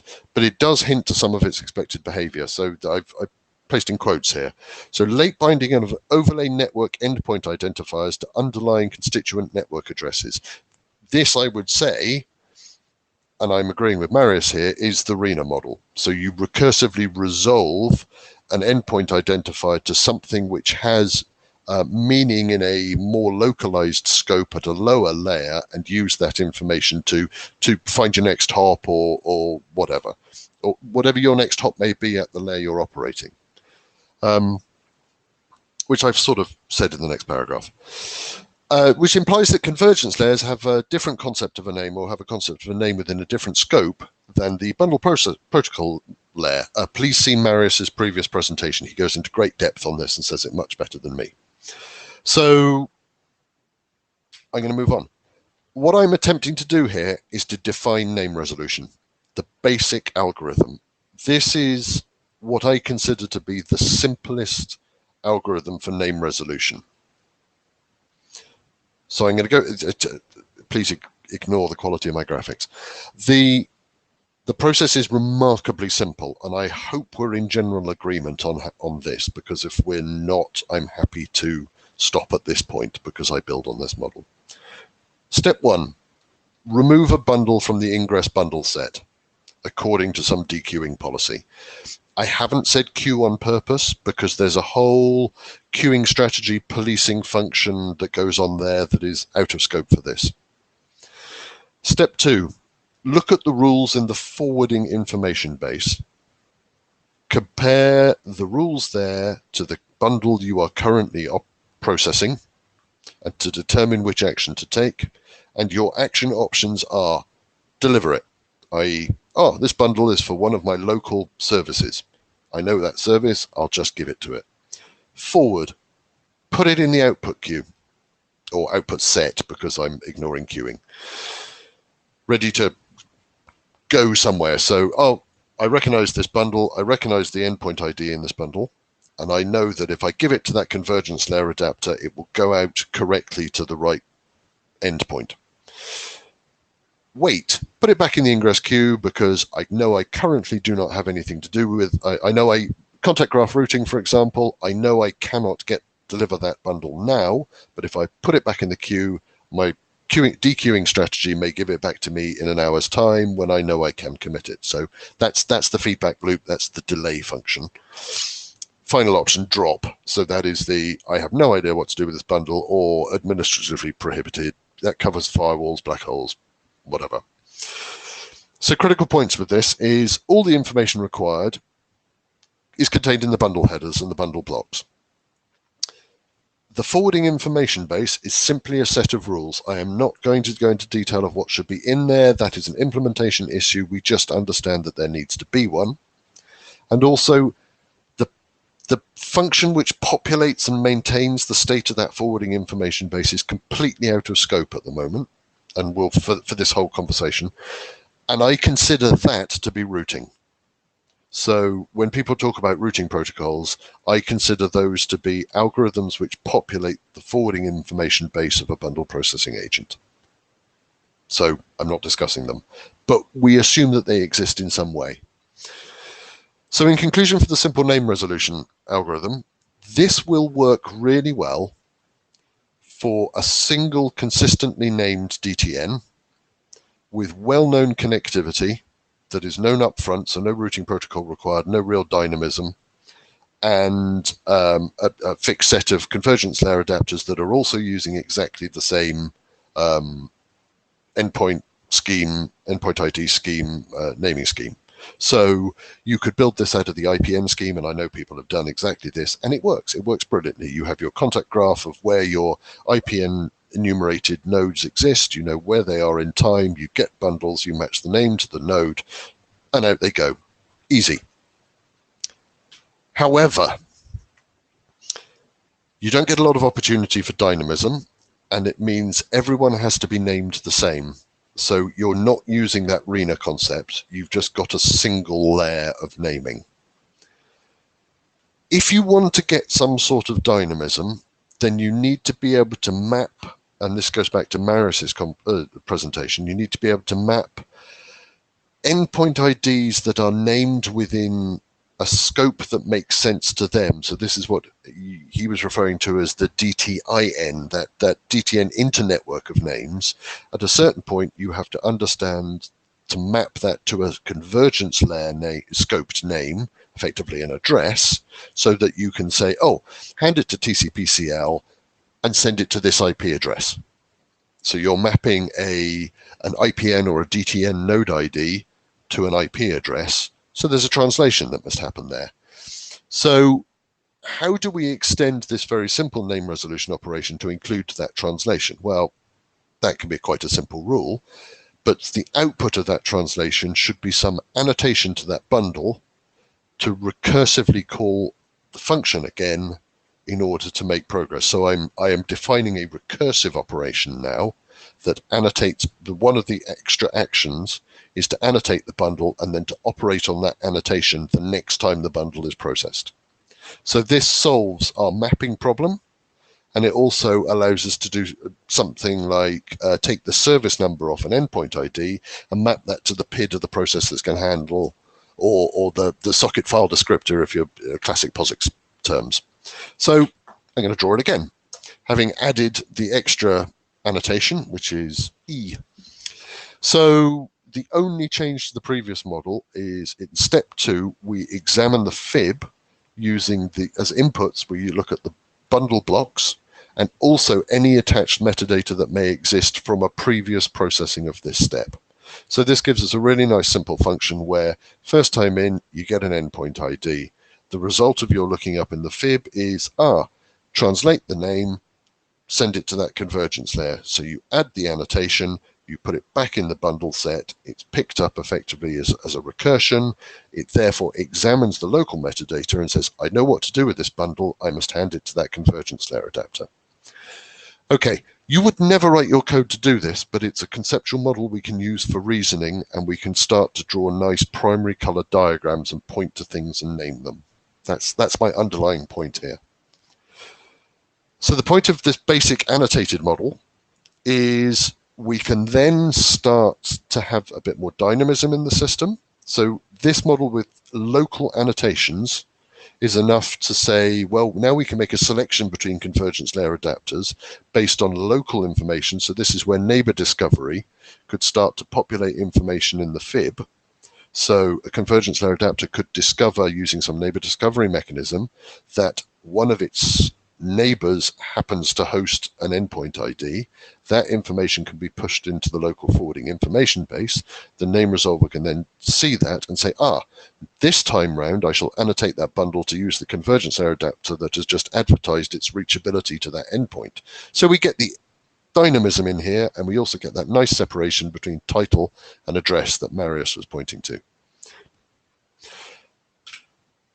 Next, So this is the concept of heterogeneous names. So as mentioned at the beginning, BPv7 suggests, by introducing multiple naming schemes, that the assignment of names within an administrative domain of a DTN network or a DTN should be a matter of local administration policy. And this is something I think is true. So I'm introducing a term here of a naming domain. And a naming domain is the set of all bundle processing agents and services that share a consistent naming endpoint scheme and assignment. So they are, for example, using IPN, and I have an Excel spreadsheet somewhere that maps the name of my node in some color, the serial number of the manufacturer, to the IPN that I have assigned to it, 1, 2, 3, 4, 5, 6, 7. That would be a local administrative naming domain. So, could we use the annotation we introduced in the last slide in order to effectively bridge the gaps between different naming domains? So let's use a case, because Fred works for Boeing, I work for Airbus. Imagine there's a global DTN, we both run our own DTNs. I have Airbus Schema DTN endpoint IDs, Fred has Boeing DTN endpoint IDs. How do I send? Fred doesn't want me to start administrating all his names. That's, of course not, and vice versa. So how do I send a bundle with a source endpoint ID that is at Airbus to a destination endpoint ID that is at Boeing? And please don't read that in as DNS, because in the IP world, of course, that would go out DNS system, IP, and through. What we're talking about is late bound movement of bundles. So therefore, there has to be some way to cross naming domains. And those, obviously, the way to solve that would be to have a bundle processing agent that understands both schemes and has a name in both schemes, and therefore can be addressed from within the Airbus name scheme.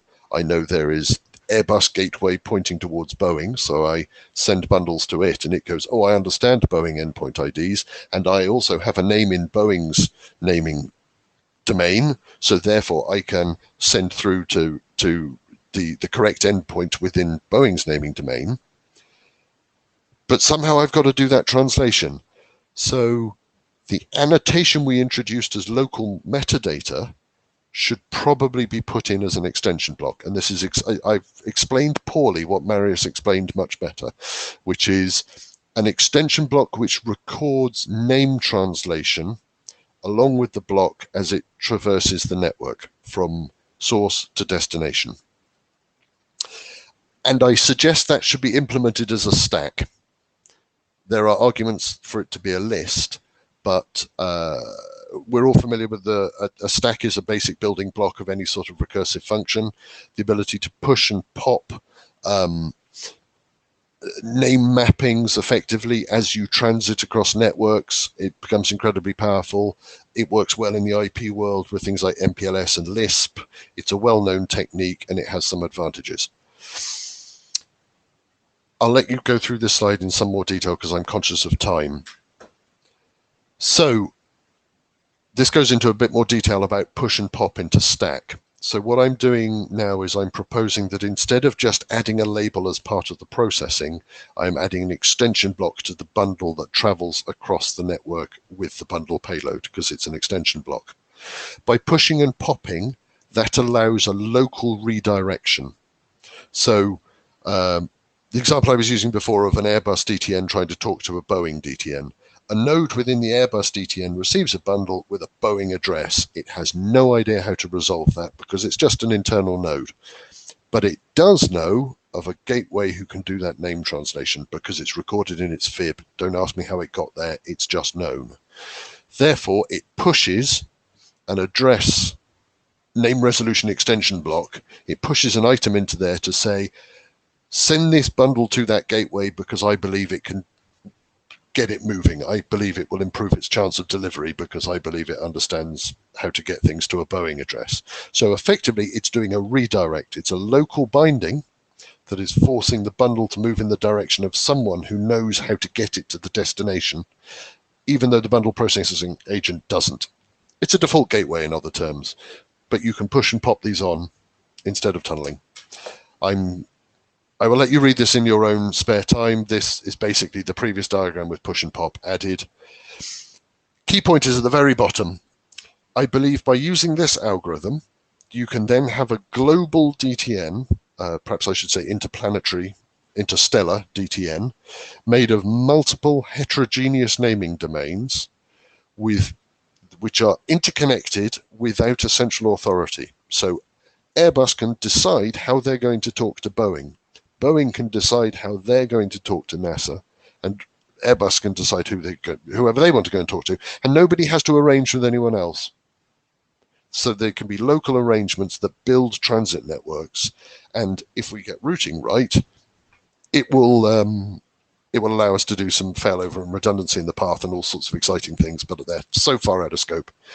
But I think there's a lot of power in saying naming should be a local consideration, but however we build the network, we must have facilities which allow us to move bundles across these heterogeneously named networks. And I will stop there. And okay, one last point. Ed Borain previously came up with this and called it Ticket to Ride, and I will let him speak at much more length about this. Other quick point, I don't want to use tunnels for this. I think label switching is a more elegant solution simply because tunnels implies you don't look in them. It applies an opaqueness, and I think label switching would allow intermediate nodes to look at the path of the path that the bundle has traveled and perhaps learn some meta information about available routes or whatever because they're easier to inspect. This label popping is interesting. I'm going to have to take the rest of this to the list because we're running out of time. I'll take questions. Scott, go for it. Just very briefly, I think the stack that you're talking about is exactly the right way to do this. I think it's not an interoperability concern. I don't think there's any need to move the items on that stack from one forwarding point to the next through the network. And so for that reason, I don't think there's a need for an extension block that does it. But that's a conversation to take some time. What I will say is that ION has been doing exactly this for actually many years, but doing it internally. In the implementation, there's an internal stack of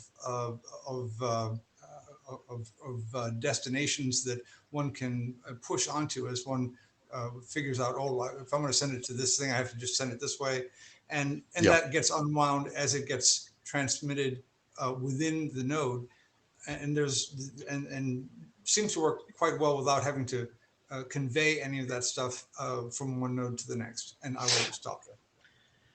Thank you, Scott. Go ahead, Adam. Stu? Adam? Yeah, me again. This is making me think back to the day when, before everybody was on the internet, we had BitNet and CSNet and UUCP, and I would see these addresses that were, bang addresses from UUCP melded with, SMTP type addresses. Is this what you're thinking? And if so, plus minus. On the minus side, sometimes those addresses became god awful, but on the plus side, it worked. I'm not proposing a solution. I'm just. It's a terrible feedback there. I'm not promoting a particular use of a particular schema. I'm just trying to leave the door. I'm just trying to push back against the idea that we need a single hierarchy of names controlled by IANA or VeriSign or as we have in the public internet at the moment. I'm basically saying network address translation should be the default behavior because it increases flexibility, and DTN is all built around the concept of late binding is about local decision making. And if we make our naming global and fixed, I just can't see it being the right tactic. Go ahead, Ed. Yeah, I love the idea of not trying to build the one ring to rule them all. But I just want to make sure that we are still going to have a registry of schemes so that when I see a name, I know what the heck to do with it, and I won't have two, competing naming schemes that look just alike and are indistinguishable but need to be handled differently. That's IANA. There is already an IANA registry for that. It's defined by BPv7. There is a registry. It's controlled by IANA, and we can trust them. I would interject just one last time. I completely agree that having one single massive registry that identifies everything is absolutely the wrong approach. Thanks, Scott. Go on, Ed. I'll briefly agree as well that this kind of approach is useful, but need to put a plug in for security. If we are going to be carrying and pushing a lot of that information, we also need to be making sure that we are not exposing the internals of one network to another network, because that is something that's not going to survive into operational deployment. So there needs to be additional security models, both signing and possibly encryption associated with some of that. So that was the idea of a stack, is as you left some sort of administrative domain, you could pop all evidence that you had used while transiting that stack, so transiting that region. That's why a stack rather than a list. Yeah, there's a lot of detail that isn't here. Yeah. It's just that's the issue. As you push and push and push into that network, then just be careful of the information that's being sent. That's my only comment, and I will yield to Martin. Continuing on the subject of security, I think this makes a lot of sense from a routing perspective, but I wonder how you prove identity without a global namespace. Yeah. That's all I'm going to say. Yes. But do I need to prove the identity of everybody, or do I only need to prove the identity of the people I wish to communicate with? And we've got a piece on key management, and in an effectively disconnected network, I don't have the answer. This is, I suppose my goal for this was twofold: to produce a framework on which we could agree to discuss, to effectively the whiteboard diagram we can all stand around and point at, as well as say, here are some ideas that I think are reasonably coherent and seem to be correct with BPv7. Let's go. That's all I'm doing is setting up the meeting room and the whiteboard at the moment. So I agree, there are massive holes in this.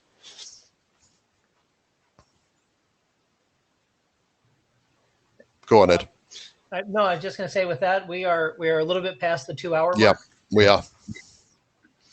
So I'll shut up. As we've slightly overrun, does anyone want to add anything else, general topics? While they jump in the queue, I will just say thank you very much to all the participants. Thank you all, particularly those of you in bizarre time zones, for making it. And thank you all for turning up. It's a really good turnout for an interim. So yeah, really appreciated. We will get the minutes published once we have worked out how to get them out of Markdown and onto the data tracker tool, because it always complains that it doesn't like Markdown despite the fact it says it does. Go on, Ronnie. Sorry, can you guys hear me? Yes, we can. Yes, we can. I just want to mention the IPM Pilot Projects Working Group would like to request just 15 minutes for the next meeting to update the body on our progress. I think that sounds like a grand idea. Please respond to the email I send out just before so I can put you on the agenda. Absolutely. That's the sort of thing. Operational experience is a good thing. Ed, go ahead. Oh, no, I was thank you, everyone. It was a great set of discussions, and it is exciting to get into the parts of naming and addressing that we think we can accomplish over the next several years. Yes. Let's get the charter work items argued over, and the trick is not to boil the ocean on this, I think. I'm going to draw the line after Oscar. Oscar, you get the final words, and then I think we're closing it. Go ahead. No, just thank you very much for, on behalf of the IPN6 and the project working group for the invite. And we love to collaborate with all the work you're doing. Very interesting. Thank you.